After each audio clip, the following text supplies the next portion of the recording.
The moment my knuckles rapped against that weathered front door still echoes in my mind like the first crack of thunder before a storm.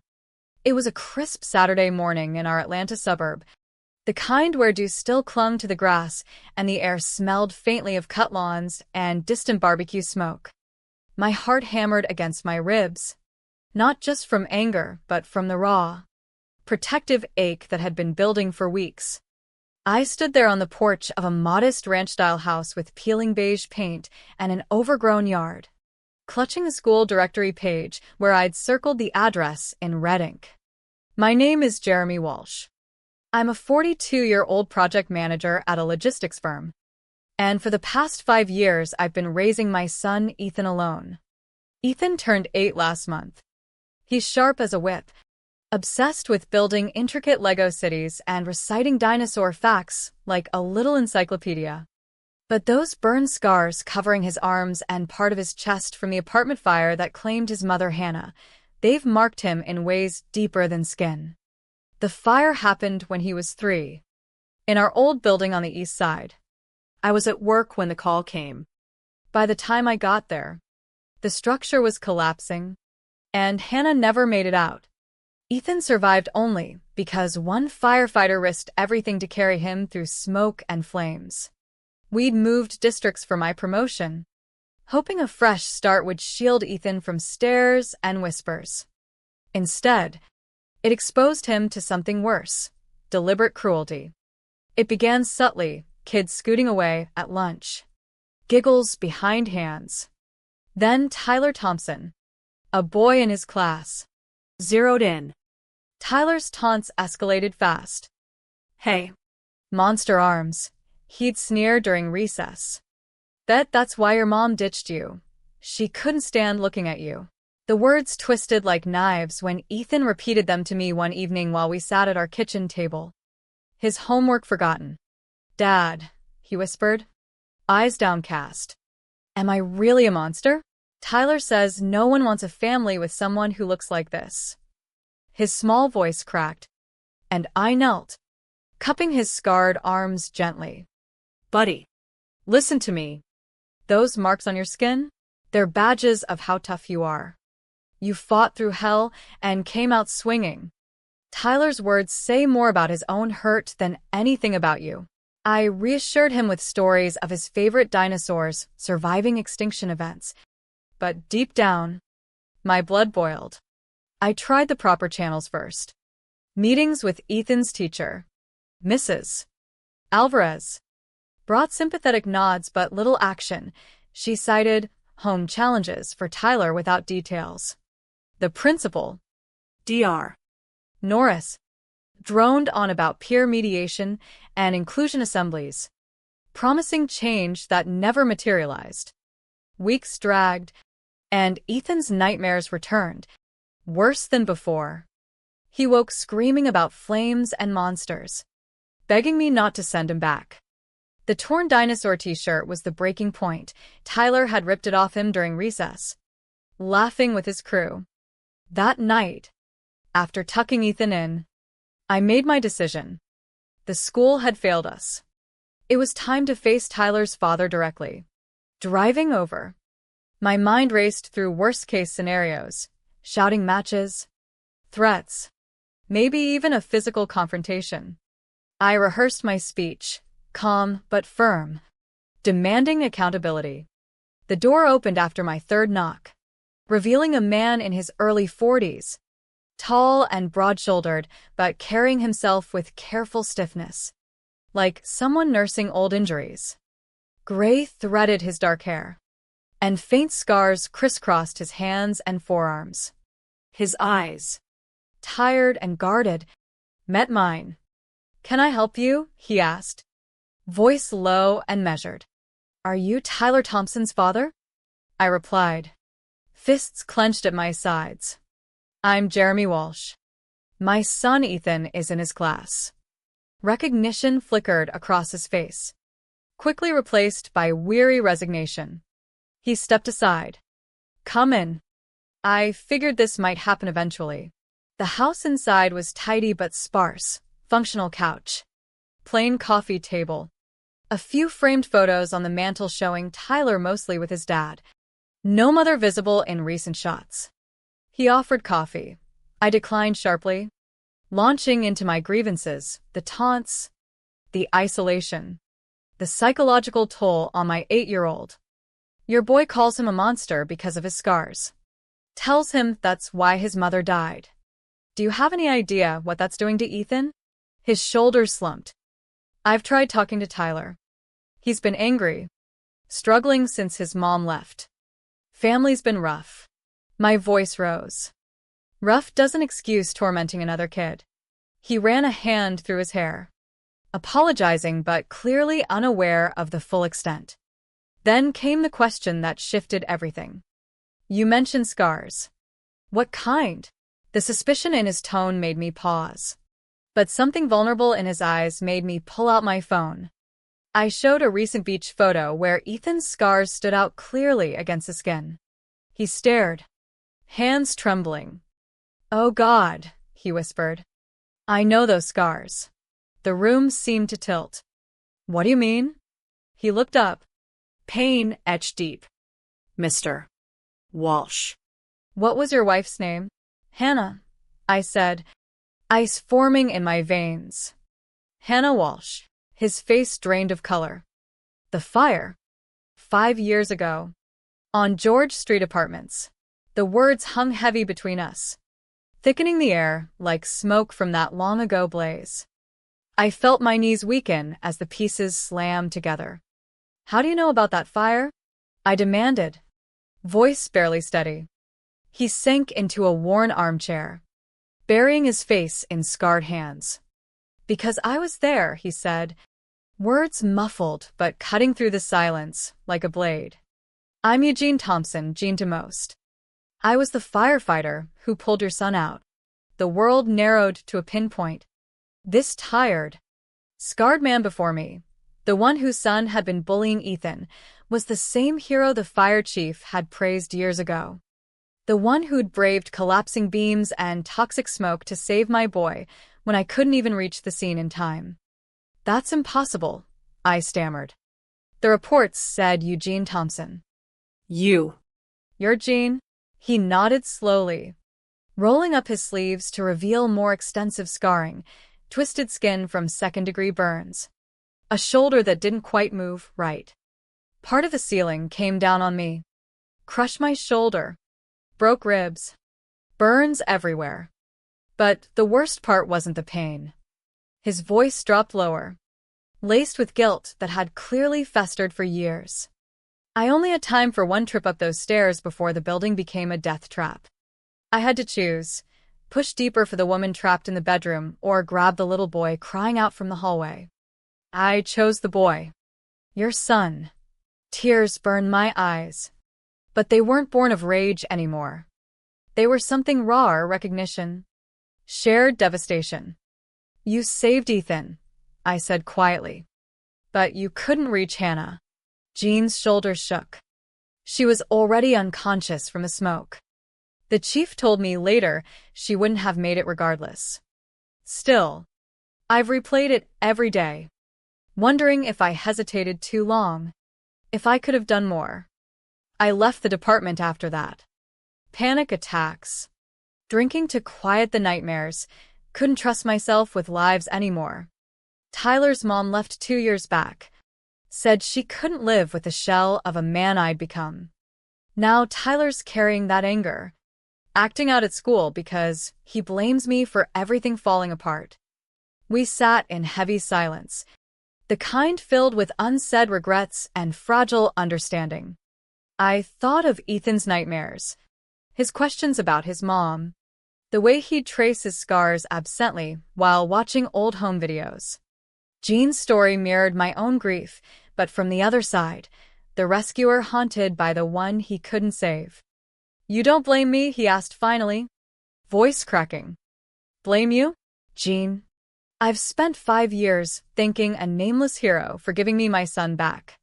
I never dreamed I'd meet him like this. He showed me more scars, describing the chaos, roaring flames, collapsing floors, the weight of a terrified 3-year-old in his arms as he fought through heat and debris. I shared my side, the frantic drive, the hospital vigil. Learning Hannah was gone while Ethan fought for every breath. The conversation stretched, emotions ebbing and flowing. Anger gave way to empathy, suspicion melted into reluctant connection. Gene admitted the school's vague reports hadn't prepared him for the depth of Tyler's cruelty. I thought it was typical kid stuff. I was wrong. Eventually, he called Tyler down. The boy slouched in, sullen and defensive, dark hair like his father's, but eyes burning with unprocessed hurt. "This is Mr. Walsh, Ethan's dad," Gene said firmly but gently. Tyler froze. For the next hour, Gene recounted the fire story, his job, the impossible choice, carrying Ethan to safety while nearly dying himself. Tyler's face shifted from defiance to shock, then horror as the truth landed. The monster he tormented was the child his father had saved at great cost. Tears came then, genuine and deep. "I didn't know," Tyler sobbed. "I was just mad about Mom leaving." "I'm sorry." Gene pulled him close. "Being angry doesn't give us permission to hurt others. Ethan's scars prove he's a survivor, not something to mock." I spoke up. Suggesting forgiveness wasn't just words but actions, perhaps meeting Ethan properly. Tyler nodded eagerly despite his shame. We arranged for the boys to talk soon. As I left that afternoon, the weight on my chest had shifted, not gone, but transformed. What started as confrontation had cracked open doors to healing I never imagined possible. Monday morning arrived with nervous tension humming through our house. Ethan gripped my hand tightly as we approached the school entrance, his usual bounce replaced by wary glances. "What if Tyler's still mean?" "Dad," he asked in a small voice. I squeezed back reassuringly. "I think things are going to be different, buddy.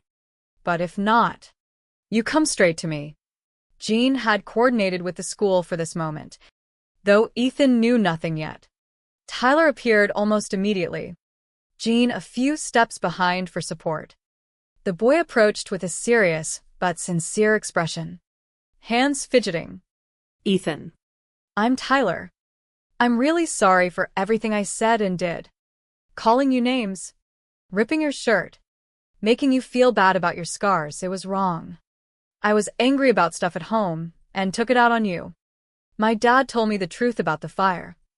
Ethan's eyes widened in confusion, then dawning recognition as Gene knelt to his level. "You're the firefighter," Ethan breathed. "The one who carried me." Gene's voice thickened with emotion. "That's me. I've thought about you every single day since, hoping you were growing up happy and strong. You were so brave that day, fighting to breathe while I got you out." He kept details age-appropriate. The danger, the choice to save the child who could still be reached, the pride in Ethan's survival. Ethan rolled up his sleeves shyly, showing the scars. "Do they look the same as back then?" Gene examined them thoughtfully. "They've healed strong. They're your battle marks. Proof you're a warrior who won." Tyler stepped closer. "I want to be your friend if you'll let me. I have Legos too, the big sets. My dad says you like dinosaurs. Maybe we can build something together." For the first time in weeks, Ethan's face lit with genuine excitement. "You have the Millennium Falcon? I love dinosaurs." Their chatter flowed easily from there. Two boys bonding over shared passions while Gene and I watched from the side. "Thank you for this chance," Gene said quietly. "For letting Tyler apologize. For seeing past what he did." "There's nothing to forgive on my end," I replied. "But Ethan has questions about the fire lately, about his mom. What happened? Hearing it from you might help him understand he was worth fighting for." Gene agreed readily. We planned dinner that weekend. The boys could play. Then Gene could share the story gently afterward. That Saturday evening, our modest home filled with unexpected warmth. Ethan showed off his dinosaur collection while Tyler listened raptly, their earlier awkwardness dissolving into laughter over tricky Lego builds. Gene helped in the kitchen, his movements precise despite lingering stiffness from old injuries. Dinner was simple: grilled chicken, mashed potatoes. Stories traded lightly. Afterward, while the boys played, Gene sat with Ethan on the couch. He described the fire's roar, but focused on heroism, smoke alarms, and Ethan's courage. Being brave means doing what's right even when scared. I saved you because that's what we do. We protect kids like you. Ethan absorbed it all, asking if Gene had been scared too. Terrified, Gene admitted. But you were worth it. The evening ended with hugs and promises of more playdates. From there, shifts accelerated. Tyler became Ethan's defender at school, explaining the scars to curious kids as fire survivor badges and shutting down bullies. Gene started therapy and AA meetings, his PTSD eased as purpose returned. I helped with job navigation, and he reminded me it was okay to lean on others. Months unfolded with gradual but profound change. Tyler's transformation was remarkable, from angry instigator to empathetic ally. He stood up for other kids facing teasing, redirecting his energy into understanding rather than lashing out. Ethan blossomed too, his confidence growing as the scars became conversation starters about resilience instead of shame. Gene and I forged an unlikely friendship rooted in mutual respect and the fire's shadow. One evening, watching the boys build elaborate Lego cities in my backyard, Gene reflected deeply. I carried guilt for 5 years, convinced I'd failed by not saving Hannah too. But saving Ethan wasn't just one moment, it rippled out. It gave you a son to raise, gave Ethan a chance to become this kind, creative kid, and even helped Tyler learn compassion. I nodded, watching Ethan patiently guide Tyler through a complex build. His scars stopped being something to hide. Now they're reminders of strength. And Tyler learned real power is lifting others up. Gene returned to fire safety work part-time, teaching kids prevention in schools. Tyler and Ethan grew inseparable, planning adventures and defending each other fiercely. Their bond highlighted how understanding one person's full story can rewrite judgments. I thought often about the path not taken, if I'd accepted the school's weak response, transferred schools again, or let anger dictate. Instead, confronting Gene opened healing none of us expected. Ethan began asking more about Hannah, piecing together memories with Gene's accounts. Gene visited regularly, sharing safe anecdotes that helped Ethan feel connected to his mom through the man who'd tried to save her. The guilt that had isolated Gene lifted as he saw Ethan's thriving life. Therapy helped him rebuild. Sobriety took hold. A year later, the changes solidified beautifully. Gene worked full-time as a fire safety coordinator in the district, his experience turning pain into prevention education. Tyler and Ethan remained best friends, inseparable at school and play. I had learned the depth of human connection, how scars, literal and emotional, can bridge divides when met with honesty. Ethan's scars will always tell his survival story, but now they symbolize courage and unexpected gifts. The greatest wounds sometimes forge the strongest bonds. Gene once saved Ethan's life physically. In return, Ethan and our families helped save Gene's spirit, showing his choice that day mattered profoundly. Sometimes I wonder, what if confrontation hadn't led to revelation? Would bitterness have lingered, isolating us further? Instead, fighting for my son revealed shared humanity, forgiveness, and healing. Our scars connected us to those who understood our journey best, the very ones who helped us endure it. In the end, greatest pain can build bridges to greatest redemption. What choices would you make facing similar crossroads?